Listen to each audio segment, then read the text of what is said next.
Hi, my name is Katie Callaghan. I am a master's student at the University of Georgia. We're researching feral swine and parasites at the Southeastern Cooperative Wildlife Disease Study. My presentation is about the serologic surveillance of Trichinella, Toxoplasma Gondii, and Trypanosoma cruzi in feral swine in the United States. So this presentation is more of a proposal format because we are only about a third of the way through running samples, but we do have some data at the end for one parasite's prevalence by county for about 26 states. So to start, I'll just give kind of a brief overview of what we do know about feral swine, why they're here, what they're doing. Y'all probably heard plenty of this in another session, so I'll be brief.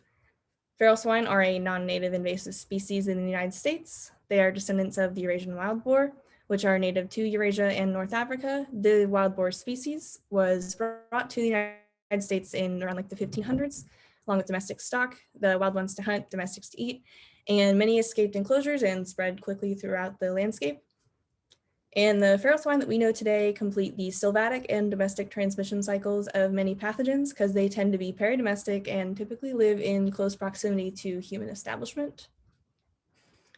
So this is probably familiar. It's the current distribution of feral swine. They encompass most of the Southwest, Southeast, and the West Coast.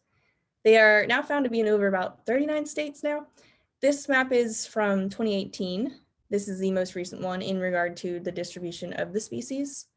So areas like California, Texas, and Florida have some of the highest densities of feral swine. We have received over 2,300 samples for this project from Texas alone. Our total is over 7,300 samples. So the most recent estimate of population size, this might be kind of old information, but it is approximately 6 million individuals, probably more. But the main driver for this kind of population growth is, of course, it's anthropogenic. So like hunters, outfitters, illegally moving pigs for sport hunting. And this kind of movement has been happening for hundreds of years. They also do not have any predators in the United States, so there is no natural population control for the species.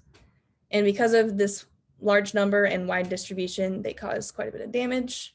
In Georgia, the economic impact of agricultural and natural resource damage caused by feral swine is estimated at over $150 million. So that's just for the state of Georgia. Then I have the big five listed from Wildlife Services. They are affecting agriculture, pets and people, natural resources, property, cultural and historic sites. This is a list of some of the pathogens and so diseases and parasites of feral swine. They are reservoirs for over 30 viral and bacterial diseases and about 40 parasites, both internal and ectoparasites. They are all transmissible to humans, livestock, other wildlife, the whole list.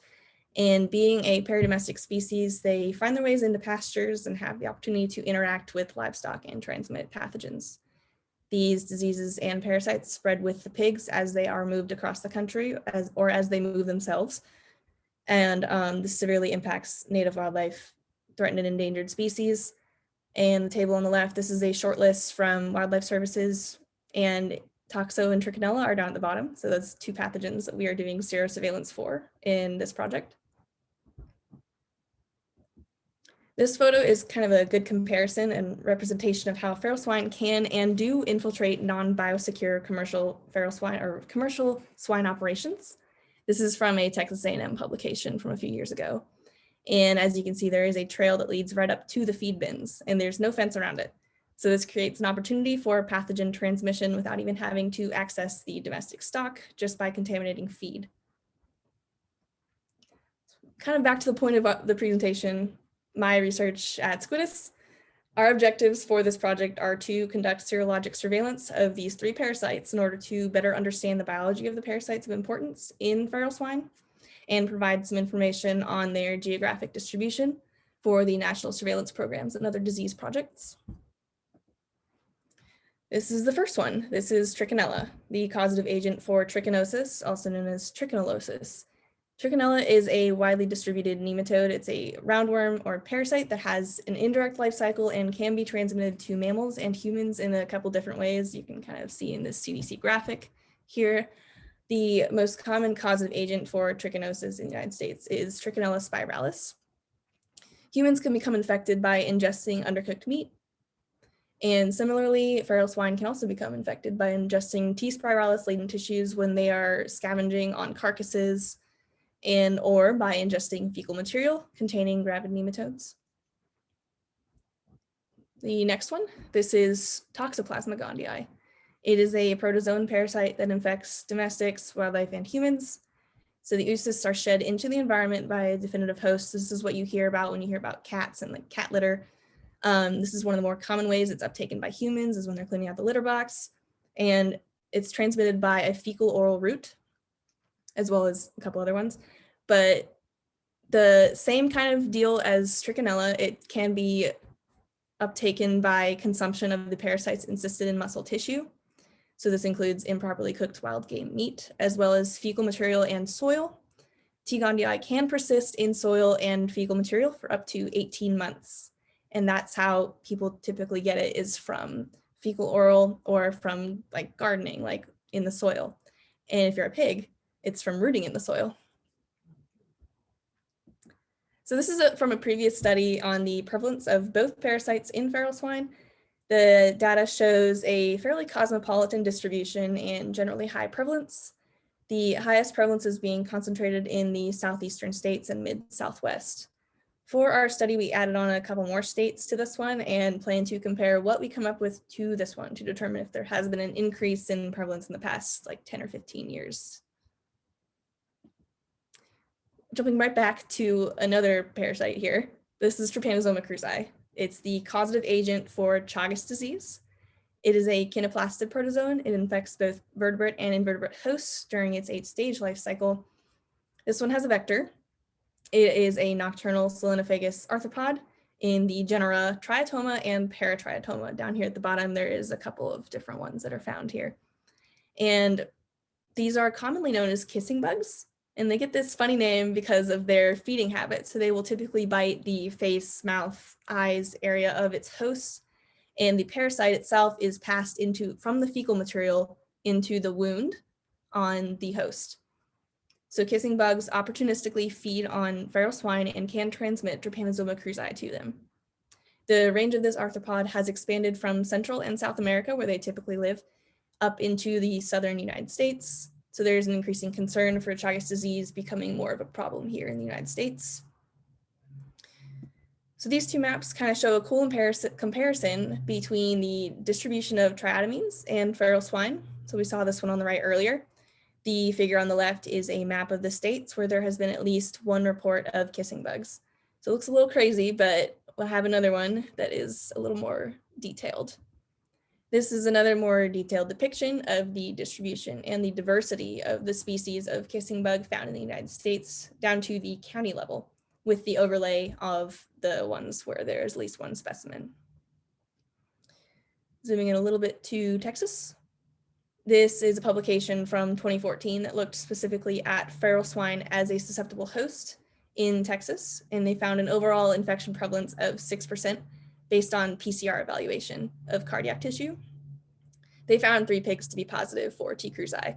In this study, those are the red shaded counties, might be hard to see on a smaller screen, but they're there.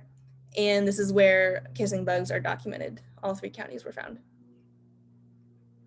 So with all that background information and review of previous studies, for this project at SCWDS, we determined our study area for Trichonella and Toxoplasma to be 26 states. They are listed later in a table. But for T. cruzi, we're focusing on just a few states where both vector and host are found. All of the samples we're using came out of the archive at the National Wildlife Research Center in Fort Collins. For diagnostic testing, we're using an enzyme-linked immunosorbent assay. So it's an ELISA assay. We are using a commercially available validated test kit for both Trichonella and Toxoplasma. They have these 96 well plates that are coated with the antigen for Trichinella or Toxo. Then we add all of the samples, which are individually pipetted into the wells. Takes a really long time. I've been listening to lots of podcasts while I do this. Takes forever. But for T. cruzi, there is no test kit available for use with pigs, so we're looking at a couple other options. So we have some preliminary results. for Trichonella, we just finished running samples for Trichonella last week, all 7,300 of them. So here's some results. A total of 922, so about 12.5%. Feral swine from 24 out of the 26 states we sampled in were positive for Trichinella antibodies. The highest prevalence rates, so anything greater than 25%, were noted in Indiana, Missouri, New Hampshire, and South Carolina. So when these data are compared to the latest countrywide study, it was the 2014 Hall paper, we noted a significantly higher prevalence in each of the 4 regions analyzed in that study. So they broke theirs up into the South, the Midwest, the West, and the Northeast. And at the state level, we found higher prevalences in 18 out of 21 of the states that were included in both national studies.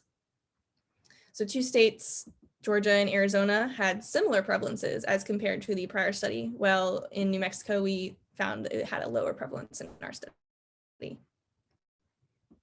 This is a kind of a map form of the same data that we just showed, with the lowest prevalences shown in gray. We didn't include the states that came out with 0, but they're on the table. Another look at this is by county. The 5 states with the highest number of positives in one single county were Indiana, South Carolina, Florida, Virginia, and Texas. So the ones that are dark red, those had at least 16 positive pigs in that single county. So that's a lot of pigs. So for the next steps in this project, we are planning to look a little further into the metadata for some trends and do statistical analyses, as well as jump into running plates for Toxoplasma Gondii. We just ran our very first one the other day, so wish us luck. And after that, we will hopefully be able to get started on some T. cruzi sampling once we figure out what kind of test we're going to use. For some practical applications of this research, we anticipate it will benefit the National Surveillance Program's current efforts to determine what diseases and parasites of feral swine need to be closely monitored. And we hope to aid in the establishment for surveillance of Trichinella, Toxoplasma, and T. cruzi, and fill in the gaps as to where the parasites might be occurring within the United States that were previously unknown.